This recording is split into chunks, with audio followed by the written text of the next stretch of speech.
BNP বাংলাদেশের রাজনীতির এক খুবই গুরুত্বপূর্ণ নাম, কিন্তু দলটি এখন এমন এক সংকটের মুখোমুখি যা আগে কখনো দেখা যায়নি। চলুন সূত্রগুলো ঘেঁটে দেখি একটি বিশেষ ঘটনাকে কেন্দ্র করে কিভাবে তাদের ভেতরের আর বাইরের চাপগুলো একবারে সামনে চলে আসছে, আর এর পেছনের গভীর গল্পটাই বাকি। তো কিভাবে আমরা পুরো ব্যাপারটা বুঝব? প্রথমে আমরা দেখব একজন নেতাকে ঘিরে তৈরি হওয়া একটা নাটকীয় পরিস্থিতি। তারপর দেখব সেই ঘটনায় দলের অদ্ভুত নীরবতা কিভাবে বিষয়টাকে আরও জটিল করে তুলল। আমরা বোঝার চেষ্টা করব এর পেছনে কি কোনো পরিকল্পিত রাজনৈতিক চাল ছিল। এই পুরো ঘটনাটা বিএনপির কোন কৌশলগত ভুলগুলোকে চোখে আঙুল দিয়ে দেখিয়ে দেয়, আর সবশেষে এই সবকিছু মিলিয়ে দলটি কি তার মূল পরিচিতি নিয়েই কোনো সংকটে পড়ে গেছে। তো চলুন শুরু করা যাক সেই নাটকীয় ঘটনাটা দিয়ে যা এই পুরো বিতর্কের জন্ম দিয়েছে। একবার শুধু কল্পনা করুন, বিএনপির একজন সিনিয়র নেতা ৭৭ বছর বয়সী মুক্তিযোদ্ধা অ্যাডভোকেট ফজলুর রহমান, তার বাড়ির বাইরে একদল লোক জড়ো হয়ে যা তাই ভাষায় স্লোগান দিচ্ছে, হুমকি দিচ্ছে। সূত্র বলছে এই দৃশ্য বাংলাদেশের রাজনীতিতে আগে কখনো দেখা যায়নি। এটা একটা অ্যাবসোলুটলি নজিরবিহীন এবং রুচিহীন পরিস্থিতি। আর ঠিক এখানেই কিন্তু আসল প্রশ্নটা আসছে, যা এই পুরো আলোচনার একেবারে কেন্দ্রে। এর পেছনের রহস্যটা কি? কেন একজন মুক্তিযোদ্ধাকে তার রাজনৈতিক প্রতিপক্ষ নয়, বরং নিজ দলেরই লোকজনের কাছ থেকে এমন আচরণের শিকার হতে হলো? আচ্ছা, এই যে একজন নেতার ওপর এমন আক্রমণ হলো, তার চেয়েও কিন্তু অবাক করার মতো ব্যাপার আছে। আর সেটা হলো দল নিজে কি করল, বা বলা ভালো কি করল না। ব্যাপারটা কিভাবে ঘটল পরপর দেখলে কিন্তু ছবিটা একদম পরিষ্কার হয়ে যায়। প্রথমে বিএনপি ফজলুর রহমানকে একটা শোকজ নোটিশ পাঠালো। এর ঠিক পরেই তার বাড়ির সামনে লোক জড়ো হয়ে হয়রানি শুরু করল। আর এই পুরোটার সময় দলের শীর্ষ নেতৃত্ব আশ্চর্য রকমভাবে চুপ করে থাকল। সূত্র বলছে এই পরপর ঘটে যাওয়া ঘটনাগুলো কোনো কাকতালীয় ব্যাপার নয়, বরং একটা নির্দিষ্ট প্যাটার্নের দিকেই ইঙ্গিত করছে। দেখুন সূত্রগুলো কি বলছে। একটা দল তার নেতাকে তো শাসন করতেই পারে, তাই না? শৃঙ্খলা ভঙ্গের জন্য শোকজ নোটিশ দিতেই পারে, এটা তাদের ভেতরের ব্যাপার। কিন্তু যখন সেই নেতার উপর একদল লোক চড়াও হয়, তাকে হেনস্থা করে, তখন দলের এই নীরবতা বিক্ষোভকারীদের কাছে একটা সবুজ সংকেতের মতোই কাজ করে। আর ঠিক এই পয়েন্টটাই কিন্তু সবচেয়ে গুরুত্বপূর্ণ। সূত্র অনুযায়ী এই চুপ থাকাটা শুধু একটা ভুল না, এটা একটা মারাত্মক ব্যর্থতা। এটা দলের ভেতরে এমন একটা গভীর দুর্বলতা প্রকাশ করে, যা এখন বাইরের শক্তিগুলো খুব সহজেই কাজে লাগানোর সুযোগ পেয়ে যাচ্ছে। এখন প্রশ্ন উঠছে, দলের এই যে চুপ থাকা, এটা কি শুধুই একটা ভুল বা দুর্বলতা, নাকি এর পেছনে আরও বড় কোনো রাজনৈতিক কৌশল কাজ করছে? সূত্রগুলোর বিশ্লেষণ কিন্তু একটা অন্যদিকেই ইঙ্গিত করছে। তারা বলছে এটা হুট করে ঘটে যাওয়া কোনো রাগ বা ক্ষোভের প্রকাশ ন, বরং অ্যাডভোকেট ফজলুর রহমানকে টার্গেট করাটা ছিল বিরোধী শিবিরের ভেতরে থাকা নির্দিষ্ট কিছু কণ্ঠকে থামিয়ে দেওয়ার একটা সুপরিকল্পিত চাল। এইখানেই কিন্তু আসল কৌশলটা লুকিয়ে আছে, যেটা সূত্রগুলো ধরিয়ে দিচ্ছে। যখনই কেউ মুক্তিযুদ্ধের ইতিহাস বা চেতনা নিয়ে কথা বলছে, তখন তাকে প্রতিপক্ষ দলের এজেন্ট হিসেবে দাগিয়ে দেওয়া হচ্ছে। এর উদ্দেশ্য একটাই, মুক্তিযুদ্ধের মতো বিষয়গুলো নিয়ে কথা বলাটাকেই একটা ট্যাবু বা নিষিদ্ধ বিষয়ে পরিণত করা। আর এই যে কৌশল, সূত্রগুলো একে নাম দিয়েছে আওয়ামী ট্যাগ। ব্যাপারটা খুব সহজ। যখনই বিরোধী শিবিরের কেউ মুক্তিযুদ্ধের পক্ষে কথা বলবে, তাকে আওয়ামী লীগের এজেন্ট বলে চালিয়ে দাও। এতে তার কথার আর কোনো গ্রহণযোগ্যতাই থাকবে না। সূত্র বলছে এভাবেই স্বাধীনতা বিরোধী কিছু শক্তি রাজনৈতিক আলোচনাকে নিয়ন্ত্রণ করতে চাইছে। সূত্রগুলো বলছে এই যে ফজলুর রহমানের ঘটনা, এটাকে আলাদা করে দেখলে কিন্তু চলবে না। এটা আসলে আরও বড় একটা সমস্যার অংশ, যা দেখিয়ে দিচ্ছে যে বিএনপি ধীরে ধীরে তার রাজনৈতিক নিয়ন্ত্রণ হারাচ্ছে। দলের ভেতরের অবস্থা যে কতটা লাগামছাড়া, তা বোঝানোর জন্য সূত্রগুলো একটা খুব শক্তিশালী উদাহরণ দিয়েছে। চলুন ঘটনাটা শোনা যাক। শোভন সাহার গল্পটা একবার ভাবুন। তিনি একজন ব্যবসায়ী আর বিএনপির দীর্ঘদিনের একনিষ্ঠ সমর্থক। তার কাছে দলের নাম ভাঙিয়ে কিছু লোক চাঁদা চাইতে আসে। তিনি দিতে রাজি না হওয়ায় তাকে আর তার বাবাকে হাতুড়ি দিয়ে পেটানো হয়। সূত্রগুলোর উপসংহারটা কিন্তু ভয়ঙ্কর। দলটি একটা লাগাম ছাড়া দলে পরিণত হয়েছে, যা তার নিজের বিশ্বস্ত সমর্থকদেরই রক্ষা করতে পারছে না। এটা তো অভ্যন্তরীণ শৃঙ্খলা ভেঙে পড়ার একটা জ্বলজ্বন্ত উদাহরণ। তাহলে দেখুন সব মিলিয়ে ছবিটা কি দাঁড়াচ্ছে। একদিকে দলটি নিরপেক্ষ বা মুক্তিযুদ্ধের পক্ষের ভোটারদের কাছে টানতে পারছে না, অন্যদিকে নির্বাচনের মতো গুরুত্বপূর্ণ বিষয়ে তাদের অবস্থান পরিষ্কার না। আর এই নিষ্ক্রিয়তার ফলে দলের অভ্যন্তরীণ শৃঙ্খলাও ভেঙে পড়ছে। এগুলো কোনো বিচ্ছিন্ন ভুল নয়, এগুলো গভীর কৌশলগত সমস্যার লক্ষণ। আচ্ছা, এখানে সূত্রগুলো একটা বেশ ইন্টারেস্টিং, যদিও বিতর্কিত একটা সংযোগের কথা বলছে। পাকিস্তানের উপপ্রধানমন্ত্রী যখন বাংলাদেশ সফরে, ঠিক সেই সময়ে ফজলুর রহমানকে শোকজ করা হলো। একটা গুঞ্জন আছে যে বিএনপির কিছু স্বাধীনতা বিরোধী মিত্র নাকি পাকিস্তানি মন্ত্রীর কাছে ফজলুর রহমানের বিরুদ্ধে নালিশ করেছিল। এখন সূত্রগুলো বলছে যে সরাসরি কোনো প্রভাব হয়তো ছিল না, কিন্তু ঘটনা দুটোর টাইমিং সেটা কিন্তু একটা অন্যরকম বার্তা দেয়, যা বেশ ভাবনার। তো এই সবকিছু মিলিয়ে এই ঘটনাগুলো, এই ভুলগুলো, এই বিতর্কগুলো দলটিকে এমন একটা জায়গায় এনে দাঁড় করিয়েছে যাকে সূত্রগুলো বলছে একটা আইডেন্টিটি ক্রাইসিস বা পরিচিতির গভীর সংকট। এখন প্রশ্ন হল, এই সংকটের শেষ কোথায়? এর পরিণতি কি হতে পারে? এই বিষয়ে সূত্রগুলো যে প্রশ্নটা তুলেছে তা সম্ভবত এই পুরো পর্যালোচনার সবচেয়ে বিতর্কিত এবং একই সাথে সবচেয়ে গুরুত্বপূর্ণ অংশ। আর সূত্র থেকে আসা এই প্রশ্নটা সত্যি বলতে বেশ ভয়ঙ্কর। রাজাকার বলতে ১৯৭১-এর স্বাধীনতা বিরোধীদের বোঝানো হয়। এখানে এমন এক ভবিষ্যতের দিকে ইঙ্গিত করা হচ্ছে যেখানে ভোটারদের সামনে হয়তো মুক্তিযুদ্ধের পক্ষের কোনো শক্তিকে বেছে নেওয়ার বিকল্পই আর থাকবে না। এর মানে কি? এর মানে হল দলটি হয়তো তার সেই মূল আদর্শ থেকে এতটাই সরে যাবে যে মুক্তিযুদ্ধের মূল্যবোধকে সমর্থনকারী একটি দল হিসেবে তাদের যে দাবি সেটাই হারিয়ে ফেলবে। আর তখন চরমপন্থী দলগুলোর সাথে তাদের আদর্শগত আর কোনো পার্থক্যই থাকবে না। তাহলে শেষ পর্যন্ত দলটার কি হবে? সূত্রগুলো বলছে বিএনপি হয়তো টিকে থাকবে, রাজনীতি থেকে হারিয়ে যাবে না, কিন্তু যে ভিত্তি, যে আদর্শ আর পরিচিতির উপর দলটি দাঁড়িয়ে আছে সেটাই হয়তো চিরদিনের জন্য বদলে যাওয়ার ঝুঁকিতে রয়েছে। শেষ করার আগে একটা বড় প্রশ্ন রেখে যাওয়া যাক। যদি দেশের একটা বড় রাজনৈতিক দল তার ঐতিহাসিক পরিচয়টাই হারিয়ে ফেলে, তাহলে সেই খালি জায়গাটা পূরণ করতে কে আসবে বা কি আসবে? এটা কিন্তু শুধু একটা দলের নয়, দেশের পুরো রাজনৈতিক ভবিষ্যতের জন্যই একটা বড় প্রশ্ন। তাহলে কি সবগুলোই রাজাকার বনাম রাজাকার ইলেকশন হবে? তাহলে এখানে মুক্তিযুদ্ধের সপক্ষের লোকজন ভোট দেওয়ার জন্য কোনো প্রার্থী তো খুঁজে পাবে না। বিএনপি ক্ষমতার জন্য পাগল হয়ে গেছে, এবং তাদের নেতারাও অনেকে বলেছে, আমাকে পার্সোনালি বলেছে যে ক্ষমতার জন্য পাগল হয়ে তাদের তাদের যে কি করণীয়, তাদের যে কি শক্তি, সেটা তারা ভুলে গেছে। এবং ভুলে গিয়ে তাদের এই নতজানতা দেখাচ্ছে। তারা তারা মুক্তিযুদ্ধকে অপমান করলে কিছু আসে যায় না তাদের। তাদের নেতার বিরুদ্ধে ১, ২, ৩, ৪ বলে যে সমস্ত অশ্লীল স্লোগান দিচ্ছে, খালেদা জিয়ার বিরুদ্ধে স্লোগান দিয়েছে, জিয়ার বিরুদ্ধে স্লোগান দিচ্ছে, এগুলো তাদের কাছে এখন কিছু আসে যায় না। তারা ক্ষমতায় যেতে চায় যে কোনো মূল্যে।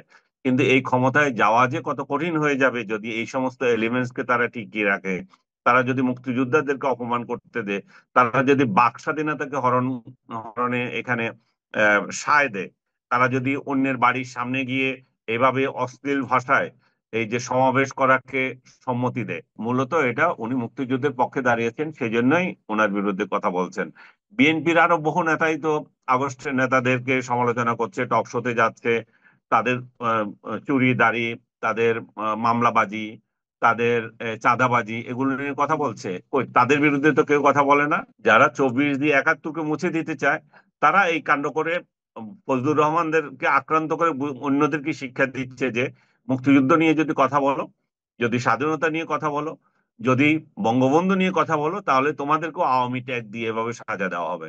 আমন্ত্রণ জানাচ্ছি প্রিয় দর্শক, মানচিত্র নিয়মিত আয়োজন কথোপকথনের মবের যে অপসংস্কৃতি, সেখান থেকে আমরা কতটুকু বেরিয়ে আসতে পারলাম, অথবা যে সাম্প্রদায়িক রাজনীতির একটা চরম পর্যায়ে বাংলাদেশ পৌঁছেছে, সেই জায়গাটিতে দাঁড়িয়ে বিএনপি আসলে তার রাজনীতিকে নিজেরা কোথায় নিতে যাচ্ছে। আমি অবশ্যই ইঙ্গিত করতে চাচ্ছি অ্যাডভোকেট ফজলুর রহমানকে কেন্দ্র করে নতুন করে যে দৃশ্যগুলো আমাদের সামনে এলো সেসব বিষয়কে কেন্দ্র করে, এবং এই প্রশ্নগুলো উত্তর খোঁজার চেষ্টা করব সিনিয়র সাংবাদিক আনিস আলমগীরের কাছ থেকে।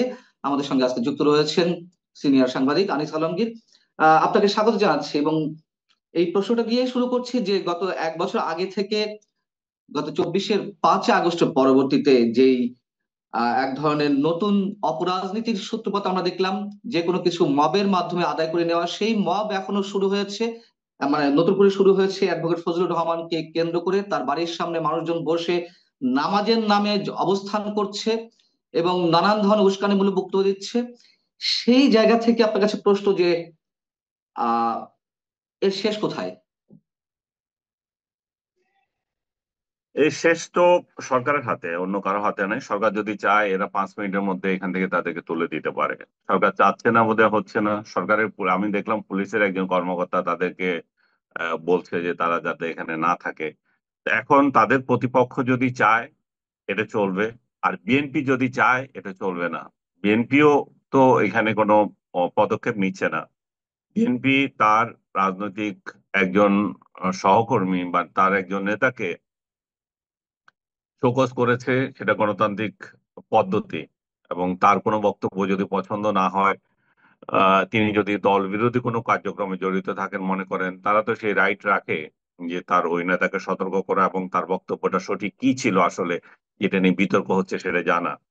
বিএনপি রাইট ওয়েতে এগিয়েছে, কিন্তু বিএনপি রং ওয়ে যেটা ছিল যে এই নোটিশ দেওয়ার পরপরই ওনাকে যেভাবে হামলা, হুমকি, প্রাণনাশের যত ধরনের অভিযোগ এসছে, এবং উনার বাড়ির সামনে অশ্লীল ভাষায়, এবং ছেলেরা না শুধু মেয়েরা এবং শিক্ষার্থী নামধারী ব্যক্তিরা যে মাইকিং করে, মানে হ্যান্ড মাইক দিয়ে অশ্লীল কথাবার্তা বলছে, তার বাড়ির সামনে যে স্লোগান দিচ্ছে, এগুলা তো মানে এত নিচু, এত হীন, এত রুচিহীন পরিবেশ বাংলাদেশের রাজনীতিতে আর আসে নাই। এই রুচিহীন রাজনীতির বিরুদ্ধে বিএনপি কিছু বলে নাই। বিএনপি চুপ হয়ে আছে। বিএনপি একবার বলে নাই যে এটা আমাদের রাজনৈতিক বিষয়, এটা আমাদের অভ্যন্তরীণ বিষয়, আমরা আমাদের নেতার সাথে পদক্ষেপ নিয়েছি, আমরা এটা দেখব। তাকে যে মব দিয়ে এই ধরনের উস্কানি এবং গালাগালি, যত ধরনের হুমকি দেওয়া হচ্ছে, এটা নিয়ে বিএনপি প্রতিবাদ করা উচিত ছিল। বিএনপি প্রতিবাদ করেনি বলেই আজকের এই পরিস্থিতি তৈরি হয়েছে, এবং এনসিপি যা ইচ্ছা তা বলতে পারছে বিএনপি নেতাদের বিরুদ্ধে। আজকে ফজলুর রহমানের বিরুদ্ধে বলেছে, এর আগে তো তারা এইরকম বিশ্লেষ স্লোগান তাদের দলীয় নেতা তারেক রহমানের বিরুদ্ধে দিয়েছে। So, মানে এগুলো ভাষায় উচ্চারণ করা যায় না এমন শব্দ ঢাকা ইউনিভার্সিটির ইয়ে থেকে হয়েছে। ওই মিছিলে জামাত শিবিরের লোক ছিল, এনসিপির লোক ছিল, কারা যে ছিল না সেটাই জানি না।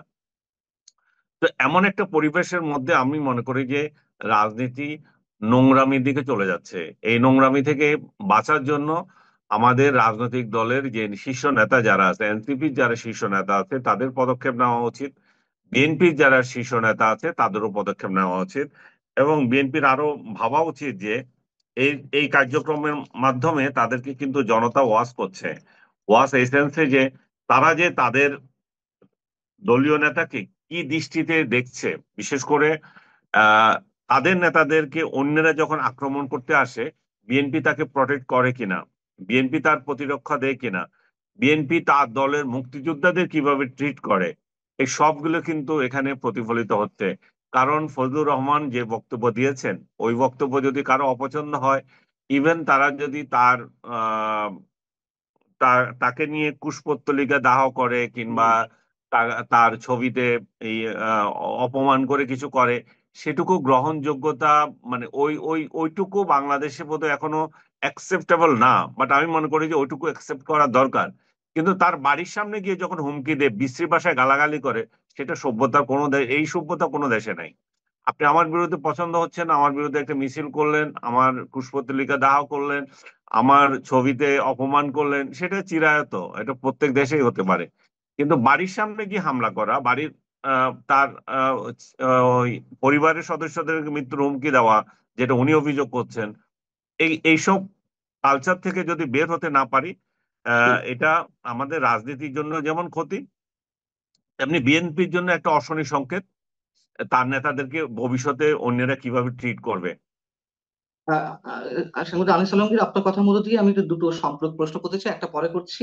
যদি আগে একটু করতে চাই, আপনি বলছেন যে সব দেশেই এই রাজনীতিগুলো আছে। আমি আপনার সঙ্গে একমত যে পুষ্পতলিকা পুষ্পতলিকা দাহ করা, কিংবা যাদের বিরুদ্ধে তারা স্লোগান দিচ্ছে, মিছিল করছে, তাদের ছবিতে জুতা নিক্ষেপ করা, কিন্তু এইগুলো প্রি প্ল্যান্ড কিনা। মানে মুক্তিযোদ্ধাদের ক্ষেত্রে আমরা বলছি, মুক্তিযোদ্ধাদের গলায় জুতার মালা, মুক্তিযোদ্ধাদের মুখে ডিরেক্ট জুতা মারা, ছবিতে জুতা মারা, এবং ফজলুর রহমানের মতন একজন মুক্তিযুদ্ধের কমান্ডার, তার বাড়ির সামনে গিয়ে আপনি যে বিষয়টি উল্লেখ করলেন, স্লোগান তো অনেক ধরনের হতে পারে, কিন্তু একজন মুক্তিযোদ্ধাকে, একজন সিনিয়র সিটিজেন যার বয়স এখন প্রায় ৭৭ বা ৭৬, আমার যদি ভুল না হয়ে থাকে, তাকে তুমি তুই তকারি করে উচ্চারণ করা, এইগুলো আসলে আমরা শুধু অসুস্থ রাজনীতি বলবো, নাকি স্বাধীনতা বিরোধী শক্তির টার্গেটেড কোনো একটা পলিটিক্স, নোংরা পলিটিক্স? অবশ্যই আমি আপনার সাথে একমত, এটা টার্গেটেড পলিটিক্স। কারণ ফজলুর রহমানের বিরুদ্ধে অভিযোগ হচ্ছে 5 আগস্ট নিয়ে উনি যা ছিল সেটাকে জামাত শিবিরের কালো পরিকল্পনা বলেছেন, কাকে কাকে যেন অভিনেতা বলেছেন। এটা এটা এটা যদি আপনার আপত্তি থাকে ভাষাগতভাবে, আপনি আইনের আশ্রয় নিতে পারেন। উনি একজন আইনজীবী, উনি ভালো করে জানেন কোথায় কোন শব্দ প্রয়োগ করতে হবে। তো উনি সেটা করবেন, কিন্তু আপনি কোনো আইনের আশ্রয় না নিয়ে তার বাড়ির সামনে গিয়ে এই সমস্ত নোংরামি যেটা করতেন, সে তো 100 ভাগ নোংরামি। এবং এই নোংরামির সুযোগ বিএনপি দিয়েছে। বিএনপি যেদিন তাকে বহিষ্কার না, তাকে যেদিন নোটিশ দিয়েছে, সেদিন থেকে এটা শুরু হয়েছে। তার মানে কি, তারা অপেক্ষা করছিল যে বিএনপি কবে তার মাথার উপর থেকে ছায়া তুলে নেয়। এবং তার প্রেক্ষিতে তাদের এই অ্যাক্টিভিটি ছিল। এবং 48 ঘন্টা সময় দিয়েছে। আমার মনে হচ্ছে 48 ঘন্টা হয়তো আজকের মধ্যে বোধহয় ফের হয়ে যাবে। তো দেখা যাক তারা তখন কি কর্মসূচি নেয়। এবং আপনি যে পরিকল্পনার কথা বলছেন, আমি মনে করি যে 100% এটা পরিকল্পিত। কারণ উনি 5 আগস্টের পরের থেকে বিএনপির রাজনীতি নিয়ে, বিএনপির বিরুদ্ধে কোনো কথা বলেছেন আমি দেখি নাই, কিংবা 5 আগস্টের আগেও বিএনপির বিরুদ্ধে উনি কোনো কথা বলেছেন দেখি নাই। উনি আগস্ট বিপ্লবের বিরুদ্ধেও কোনো কথা এর এর আগে বলেছেন দেখি নাই। উনি তার পক্ষে বলেছেন বিপ্লবের, মানে আগস্ট আন্দোলনের পক্ষে বলেছেন। অবশ্যই পক্ষে বলবেন, কারণ শেখ হাসিনার বিরুদ্ধে আন্দোলনে ওনার মতো কণ্ঠ তো অন্যদের ছিল না। জি। যারা এখন বড় বড় কথা বলছে তারা তো তখন মুজিব বন্দনা, হাসিনা বন্দনায় ব্যস্ত ছিল। তো যারা উনাকে এখন টার্গেট করছে, এই আগস্টের কথা বলে, মূলত এটা উনি মুক্তিযুদ্ধের পক্ষে দাঁড়িয়েছেন, সেই জন্যই ওনার বিরুদ্ধে কথা বলছেন। বিএনপির আরো বহু নেতাই তো আগস্টের নেতাদেরকে সমালোচনা করছে, টক শোতে যাচ্ছে, তাদের চুরি দাড়ি, তাদের মামলাবাজি, তাদের চাঁদাবাজি, এগুলো নিয়ে কথা বলছে। কই, তাদের বিরুদ্ধে তো কেউ কথা বলে না। শুধু রুমিন ফারহান না, এবং ফজলু ভাইয়ের বিরুদ্ধে কেন বলে? কারণ তারা একই সঙ্গে মুক্তিযুদ্ধকে ধারণ করছে এবং একই সঙ্গে মুক্তিযুদ্ধকে উপমানের বিরুদ্ধে কথা বলছে। আর মুক্তিযুদ্ধকে অপমানের বিরুদ্ধে কথা বলা মানে হচ্ছে যে তাদেরকে আওয়ামী লীগ বলে ট্যাগ দিচ্ছে। যারা সারা জীবন আওয়ামী লীগের বিরুদ্ধে সংগ্রাম করলো তাদেরকে আওয়ামী লীগ বলে ট্যাগ দেওয়া মানে কি হচ্ছে? এখন আওয়ামী লীগ ট্যাগ আমাকে, আপনাকে, অন্যকে যেভাবে দিচ্ছে, পাবলিক এটা খাইতে পারে, হয়তো খায়। তো খায় বলে ওরা ওদের উপরও দিচ্ছে। এবং আওয়ামী লীগ ট্যাগ দেওয়া, ভারতের চর বলা, এই সমস্ত বিষয় যে পুরনো কালচার বা এই পুরনো টেকনিক ওদের, সেটাই অ্যাপ্লাই করছে। এবং এটার স্বাধীনতা বিরোধী চক্রেরই অবদান এখানে। তারাই চায় যে এখানে বঙ্গবন্ধুর বিরুদ্ধে কেউ বঙ্গবন্ধুর পক্ষে কেউ কথা বলতে পারবে না, মুক্তিযুদ্ধের পক্ষে কেউ কথা বলতে পারবে না। যদি কেউ বলে, এটা হচ্ছে আওয়ামী লীগের পক্ষে কথা বলা। তো আওয়ামী লীগকে তারা মুক্তিযুদ্ধ এবং বঙ্গবন্ধুর সমর্থক করে ফেলতেছে। এবং আওয়ামী লীগ ভীতি তাদের মধ্যে এমন ভাবে এসছে যে, এবং এমন ভাবে প্রদর্শন করছে, মুক্তিযুদ্ধের পক্ষে কেউ কথা বললে তাকে আওয়ামী লীগ বানিয়ে দিচ্ছে। এবং ফজলুর রহমান এবং রুমিন ফারহানাকে এই স্টাইলেই তারা আওয়ামী লীগ বানিয়ে, আহ, বাকশালী বানিয়ে, মুক্তিযুদ্ধের ইয়ের মানে আগস্টের শত্রু বানিয়ে দিচ্ছে। এটা তাদের পূর্ব পরিকল্পিত। কারণ আমি যেটা আপনাকে বলছিলাম যে 5 আগস্ট নিয়ে অনেকেই তো, 5 আগস্টের নেতাদেরকে নিয়ে অনেকেই তো এই বক্তব্য দিচ্ছে, তাদেরকে কেন আক্রমণ করা হয়নি? যারা 24 দিয়ে 71-কে মুছে দিতে চায়, তারা এই কাণ্ড করে ফজলুর রহমানদেরকে আক্রান্ত করে অন্যদেরকে শিক্ষা দিচ্ছে যে মুক্তিযুদ্ধ নিয়ে যদি কথা বলো, যদি স্বাধীনতা নিয়ে কথা বলো, যদি বঙ্গবন্ধু নিয়ে কথা বলো, তাহলে তোমাদেরকেও আওয়ামী ট্যাগ দিয়ে এভাবে সাজা দেওয়া হবে। এবং আমরা একটা সিম্পল একটা দুটো স্ট্যাটাস দিয়েছিলাম 15 আগস্ট শোক দিবস উপলক্ষে, বা বঙ্গবন্ধু প্রতি শোক জানিয়ে। আমাদের অনেককেই, আপনাকে আমাকে কালচারাল ফ্যাসিড বানিয়ে দিল। এগুলো তারা করতে আছে, সেটা আমাদের কোনো আপত্তি নেই, কিন্তু একজন মুক্তিযোদ্ধাকে যখন চরম অপমান করা হয়, সেটি আমাদের আমাদের মধ্যে রক্তক্ষরণ ঘটায়। এবং অ্যাডভোকেট ফজলুর রহমানের মতো মানুষকে যখন ফজু পাগলা হিসেবে প্রতিষ্ঠিত করা হয়, এর চেয়ে চরম কষ্টে সম্ভবত এই স্বাধীন বাংলাদেশ থাকতে পারে না। অ্যাডভোকেট সাংবাদিক আনিস সালামকে যে কোশ্চেনটা আপনার প্রতি ছিল, আরেকটি প্রশ্ন, যে আপনি বলছেন বিএনপি সুযোগ করে দিয়েছে। বিএনপি যদি সুযোগ করে দিয়েই থাকে, এবং আপনি আমার এই প্রশ্নের উত্তর খানিকটা এর মধ্যে দিয়ে দিয়েছেন, তারপরে আমি একটু সরাসরি জানতে চাই, বিএনপি কি আসলে কোন বিশেষ দুর্বলতার জায়গা থেকে এই আপোষকামিতায় পৌঁছাচ্ছে? এই যে শো কজের জায়গা, এটা তাদের অভ্যন্তরীণ বিষয়, আমি আবারও স্বীকার করে নিচ্ছি আপনার সাথে সাথে। কিন্তু এই সুযোগটা দিচ্ছে কেন? তাদের কোনো বিশেষ দুর্বলতা রয়েছে? আমি জানি না বিশেষ দুর্বলতা রয়েছে কিনা, কিন্তু সোশ্যাল মিডিয়াতে বিভিন্ন লোকজন বা পার্সোনালি বিভিন্ন লোকজন যেভাবে বলছে বিএনপি ক্ষমতার জন্য পাগল হয়ে গেছে, এবং তাদের নেতারাও অনেকে বলেছে, আমাকে পার্সোনালি বলেছে যে ক্ষমতার জন্য পাগল হয়ে তাদের তাদের যে কি করণীয়, তাদের যে কি শক্তি, সেটা তারা ভুলে গেছে। এবং ভুলে গিয়ে তাদের এই নতজানতা দেখাচ্ছে তারা। তারা মুক্তিযুদ্ধকে অপমান করলে কিছু আসে যায় না তাদের। তাদের নেতার বিরুদ্ধে 1 2 3 4 বলে যে সমস্ত অশ্লীল স্লোগান হুম, দিচ্ছে, হুম, হুম। খালেদা জিয়ার বিরুদ্ধে স্লোগান দিয়েছে, জিয়ার বিরুদ্ধে স্লোগান দিচ্ছে, এগুলো তাদের কাছে এখন কিছু আসে যায় না। তারা ক্ষমতায় যেতে চায় যে কোনো মূল্যে। কিন্তু এই ক্ষমতায় যাওয়া যে কত কঠিন হয়ে যাবে যদি এই সমস্ত এলিমেন্টস কে তারা টিকিয়ে রাখে, তারা যদি মুক্তিযোদ্ধাদেরকে অপমান করতে দেয়, তারা যদি বাক স্বাধীনতাকে হরণে এখানে সায় দেয়, তারা যদি অন্যের বাড়ির সামনে গিয়ে এভাবে অশ্লীল ভাষায় এই যে সমাবেশ করাকে সম্মতি দেয়। কারণ এই পর্যন্ত আমি দেখিনি বিএনপি, আপনি জানি না আপনি দেখেছেন কিনা, বিএনপি এটার কোনো প্রতিবাদ করেছে, কোনো বিবৃতি দিয়েছে? ন্যূনতম তার প্রতিবাদ মানে কি? করেনি, করেনি। হ্যাঁ, করেনি, বিন্দুমাত্র প্রতিবাদ এখনো হ্যাঁ, পর্যন্ত করেনি। পারে না। তার মানে কি বিএনপির সম্মতি আছে এখানে? ফজলুর রহমানের বাড়ির সামনে গিয়ে অশ্লীল স্লোগান দাও, তাকে আক্রান্ত করো। তো বিএনপি যদি এই রাজনীতিকে বেছে নেয়, তা সামনের দিনে মুক্তিযুদ্ধের সপক্ষের কোন শক্তি তাকে সমর্থন কিভাবে রাখবে, আমি নিজে উদ্বিগ্ন। তাহলে কি সবগুলোই রাজাকার বনাম রাজাকার ইলেকশন হবে? তাহলে এখানে মুক্তিযুদ্ধের সপক্ষের লোকজন ভোট দেওয়ার জন্য কোনো প্রার্থী তো খুঁজে পাবে না। আহ আপনার কথা সূত্র ধরেই বলি, যদি বিএনপি সেদিকে এগোয়, যদি, তাতে কি আসলে বিএনপি কোনো লাভ হবে, নাকি যে আশঙ্কাটা আপনি করছেন আমরা করছি, রাজাকার বনাম রাজাকার ইলেকশন, শব্দগুলো শুনতে খারাপ লাগতেও পারে, বাস্তবতা এটি, সেটির মধ্য দিয়ে আহ, যে বিশেষ উগ্র সাম্প্রদায়িক মৌলবাদী গোষ্ঠীর উত্থান আরো বেশি সহজ হবে, তাতে করে বিএনপির অস্তিত্ব সংকটের মুখে পড়বে কিনা?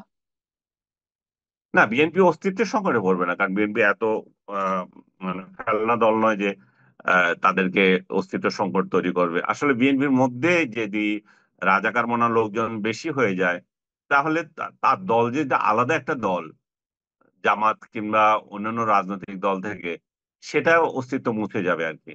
তখন তারা বড় গলায় বলতে পারবে না যে আমরা একটা মুক্তিযুদ্ধের সপক্ষের দল। তখন তারা একটা এটা বলতে পারবে না যে আমরা এনআরকিকে সমর্থন করি না, আমরা আমরা বাক স্বাধীনতায় বিশ্বাস করি, আমরা মানবতায় বিশ্বাস করি, আমরা গণতন্ত্রে বিশ্বাস করি। এগুলো তখন তারা বড় গলায় কিছু বলতে পারবে না। তাহলে তাদের সাথে অন্যদের কোনো মানে পার্থক্য থাকে না। আর তারা যেই যেই সংগ্রামে অংশ নিয়েছিল, শেখ হাসিনা সরকারকে হটিয়েছিল, এই হটানোর কোনো তখন আর অর্থ খুঁজে পাবে না। কারণ জনগণ মনে করবে যে তোমাদের থেকে তাহলে তারা কোন অংশে খারাপ ছিল, তাদের কোন কোন গুণ তোমার থেকে কম ছিল? একই তো, তোমরা একই গুণের অধিকারী। আজকে আমি আপনাকে এটা বলতেছি যে আমার একটা স্টুডেন্ট, যে কালী ঝিনাইদহের কালী কালী কি জানি একটা জায়গা আছে না, কালীগঞ্জ, কালীগঞ্জ। কালী, ঝিনাইদহ কালীগঞ্জ। শোভন, শোভন সাহা আমার ইউনিভার্সিটি স্টুডেন্ট। সে, জি। তার বাবা সুনীল সাহা, এই দুইজন তারা ওই যে ভুসির ব্যবসা করে, এবং তারা দীর্ঘদিন থেকে তাদের বাজারে ব্যবসা করে আসছে। আজকে আমি কালের কণ্ঠে একটা নিউজ দেখলাম যে তাদের দোকানে হামলা করেছে চাঁদার জন্য। এবং এবং তাদের পিক আপ ভ্যান ছিল, পিক আপ ভ্যান ওয়ালার কাছে চাঁদা চেয়েছে, তারা দেয়নি। শোভন শাহর সাথে তর্ক হয়েছে, শোভন শোভন তাদের প্রিভেন্ট করেছে এবং তারা চলে গেছে। এরপরে এসে তারা হাতুড়ি নিয়ে এসে শোভন সাহাকে ইচ্ছাদফে মেরেছে। তারপর তাকে সেভ করতে গেছে, তার বাবাকে মেরেছে। আর মজার ব্যাপার হচ্ছে, যে মজার ব্যাপার নয়, মানে দুঃখের ব্যাপার হচ্ছে, ওরা কিন্তু মানে এরা হিন্দু, কিন্তু এরা দীর্ঘদিন থেকে বিএনপির রাজনীতি করে আসছে। ওখানে বেল্টু নামে একজন নেতা আছে, ওই বেল্টুর অনুসারী ছিল তারা। বেল্টু সাহেব বোধহয় মারা গেছেন। ফজলুর রহমান বেল্টু। হ্যাঁ, ওইখানে আরেকজন বিএনপির আওয়ামী লীগের যে নেতা ছিল, যে কলকাতায় যে তাকে টুকরো টুকরো করে ফেলছে, জি। ওই এলাকাটা। তো আপনি দেখেন যে বিএনপি করেও বিএনপির লোকেরা ব্যবসায়ী বলে বিএনপি চাঁদাবাজদের থেকে রক্ষা পাচ্ছে না। তো শোভন সাহা, তার বাবা সুনীল সাহা, আমি আমার ব্যক্তিগতভাবে আমার পরিচিত, সুনীল সাহেবের সাথে আমার কথা হয়। আমি এই এই ঘটনা, এই নিউজটা দেখে আশ্চর্য হয়ে গেলাম। যে আমি ওকে মাঝে মাঝে মানে মানে খেপাতাম আমার ছাত্রকে, বিএনপি নিয়ে, যে যখন সে একদম উগ্রভাবে কথাবার্তা বলতো এবং আওয়ামী লীগের মানে যাচ্ছে তাই ভাবে মানে ইয়ে করতো আর কি, মানে বিরুদ্ধে কথা বলতো, যে বেল্টু কাকাই হচ্ছে আসল জিনিস, এরকম। তো আজকে আপনি দেখেন যে মানে পরিস্থিতি কোথায় দাঁড়ায়, যে যারা এতদিন ওই রাজনৈতিক দলই করে, সেই রাজনৈতিক দলের নেতারা এসে মানে চাঁদাবাজরা এসে চাঁদা নেয়, বিএনপি এগুলোতে কোনো খেয়াল নাই। বিএনপি একটা লাগাম ছাড়া দল হয়ে আছে এখন। বিএনপিকে মানে কিভাবে ক্ষমতায় যাবে, কোন মানে জনসমর্থন থাকলেই কি শুধু ক্ষমতায় যেতে পারবে? তাদের যে এই ভোটগুলোকে কেন্দ্রে নিয়ে যাবে, সেই পরিস্থিতি ওই তো নাই। ক্ষমতায় যাওয়ার জায়গা থেকেই প্রশ্নটা আমার ছিল। সাংবাদিক আনিস আলমগীর, আমি অস্তিত্ব সংকটের কথা বলতে বুঝিয়েছি এইটি, যে একটা রাজনৈতিক দল, তার তো এটা তো বাস্তবতা, ক্ষমতায় যেতে না পারলে অথবা দেশ সেবার সুযোগ গ্রহণ না করতে পারলে বা সরকার প্রতিষ্ঠা করতে না পারলে তার রাজনৈতিক ক্ষমতাও ক্ষয়িষ্ণু হয়ে যায়, এটি বাস্তবতা। তো 17 বছর আওয়ামী লীগ সহ এই বাকি 1-1.5 বছর এবং ওয়ান ইলেভেনের 2 বছর, 19 বছর পর বিএনপির জন্য একটা উজ্জ্বল সম্ভাবনা তৈরি হয়েছিল। কিন্তু বিএনপির কোনো কোনো ভুল পদক্ষেপের কারণে কি সেটি তারা নিজেরাই নিজেদের পায়ে কুড়াল মারছে? মারছে তো অবশ্যই, কারণ মুক্তিযুদ্ধের সপক্ষের একটা বড় দল আওয়ামী লীগকে যখন রাজনৈতিক অঙ্গন থেকে বিতাড়িত করে দেওয়া হলো 5 আগস্টের মধ্য দিয়ে, বিএনপির তো উচিত ছিল এখানে এমন পলিসি নেওয়া যাতে মধ্যপন্থা যে সমস্ত লোকজন আছে, যারা স্বাধীনতাকে সমর্থন করে, যারা মুক্তিযুদ্ধকে সমর্থন করে, এবং সেই প্রশ্নে যারা আওয়ামী লীগকে ভোট দেয়, আওয়ামী লীগ নাই তো এই ভোটগুলো যাতে তাদের পক্ষে থাকে, তারা তো সেই পদক্ষেপ নেয় না। তারা তো প্রথমে বলেছে আমরা আওয়ামী লীগকে ব্যান করা চাই না, পরে তারাই আবার ব্যান করার পর খুশিতে আটকারা হয়েছে। আমরাই প্রথম বলেছিলাম ব্যান করতে, এবং মানে এবং তারাই বলেছিল যে আমরা একটা ইনক্লুসিভ ইলেকশন চাই। তারাই এখন আবার বলতেছে ইনক্লুসিভ ইলেকশন দরকার না, আওয়ামী লীগকে ছাড়াই ইলেকশন। তো বিএনপির আসলে রাজনৈতিক পদক্ষেপে বারবার ভুল হচ্ছে। এই ভুলের কারণে তারা নিউট্রাল নিরপেক্ষ কিছু লোক, যারা ভোট দেওয়ার জন্য রাজনৈতিক দলের যেগুলোকে ইলেকশনের আগে চয়েস করে, যে কারা ভালো করছে, কারা কারা ভালো করবে, কারা পলিসিগত ঠিক করবে, তাদের ভোটগুলো হারাবে। তারা হয়তো ভোট দিতে যাবে না, নতুবা তারা বিরত থাকবে, এবং এই ভোটগুলো বিএনপির পক্ষে যাওয়ার কথা ছিল। বিএনপি সেটা থেকে আহ মানে ভোট তো পাবেই না, বরং কিছু শত্রু তৈরি করছে। এবং এরাই এখন আবার আওয়ামী লীগের জন্য জিকির করবে, বলবে যে আওয়ামী লীগ ছাড়া তো এদেশে স্বাধীনতা, সার্বভৌমত্ব এবং এই যে বঙ্গবন্ধু, এদেরকে এদেরকে ইয়ে করার জন্য, প্রটেক্ট করার জন্য কেউ নাই। সো এই পরিস্থিতিতে বিএনপির তো অবশ্যই ভুল, নেতৃত্বে ভুল, আমি অবশ্যই বলবো। আমরা শেষ করব। তবে আমাদের এই আলোচনাটা কিন্তু বা আপনার কাছে আমার যে প্রশ্নগুলো শুধুমাত্র অ্যাডভোকেট ফজলুর রহমান কেন্দ্রিক নয়, আমি জাতীয় রাজনীতি পার্সপেক্টিভে আলোচনা করার চেষ্টা করছি। আমি সবশেষ পর্যায়ে যে প্রশ্ন রাখতে চাই, এমনও শোনা গেছে যখন পাকিস্তানের পররাষ্ট্রমন্ত্রী কাম ডেপুটি প্রাইম মিনিস্টার ইসহাক দার বাংলাদেশ সফরে এলেন 3 দিনে, তার মধ্যেই অ্যাডভোকেট ফজলুর রহমানকে শোকজ করার ঘটনাটি ঘটলো।